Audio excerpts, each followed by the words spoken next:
இப்போ தனுஷ் லேட்டஸ்ட்டாக நடித்து வந்து குபேரா சேம் ஸ்கேம் தான். ஓகே. ஒரு பிச்சைக்காரனை பிச்சை எடுத்து நிம்மதியாக வாழ்ந்துட்டு இருக்கிற ஒருத்தன் வந்து ஒரு 5 பிச்சைக்காரனை ஒரு கேங் செலக்ட் பண்ணுது.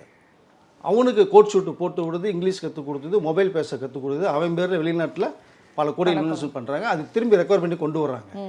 பட் பகடைக்காயை யூஸ் பண்ணுறாங்க இவனை அப்படிங்கிற ஒரு விஷயந்தான் குபேரா படத்தினுடைய கதை. இது மாதிரி தான் இப்போ சாதாரணமாக ஒருத்தர் வந்து இந்த சமூகத்துக்கோ ஒருத்தருக்கோ திடீர்னு 5000 ரூபா தரேன், ஆட்டோ தரேன், ஆம்புலன்ஸ் தரேன்னா அதை அக்செப்ட் பண்ண மாட்டாங்க, பெரிய ரீச் ஆகாது. ஓகே. அப்போது இந்த விஷயங்கள்லாம் ஒரு கேங் ஒன்று பண்ணணும்னு நினைக்கிறாங்கன்னா, பட் அவங்களுடைய நோக்கம் நல்லவித நோக்கமாகவும் கூட இருக்கலாம். நம்ம செஞ்சால் ரீச் ஆகாது, பட் நம்மகிட்ட பணம் நிறைய இருக்குது, ஒரு செலிபிரிட்டியை வச்சு இந்த ஃபேமை வச்சு இவர்கள் மூலமாக மக்கள்கிட்ட கொடுத்தோம்னா அது ரொம்ப அளவில் ரீச் ஆகும், இப்போ நமக்கும் ஒரு திருப்தி இருக்கும், அவர் கொடுத்ததுக்கு அவருக்கும் ஒரு ப்ரொமோஷன் அமையும் அப்படிங்கிற நோக்கத்திலையும் அவங்க செயல்படலாம். ஆனால் எந்த நோக்கங்கிறது நமக்கு தெரியாது, அவங்க யாருங்கிறது தெரியாது. ஓகே. இப்போ அவர்களுக்கு அந்த பணம் எங்கேருந்து வருதுங்கிறது நமக்கு தெரியாது, அது ஒரு பக்கம் ஒதுக்கி வைப்போம். இப்போ பாலா வந்து என்ன ஒரு சிம்பத்தியான சென்டிமெண்ட்டான ஒரு பேச,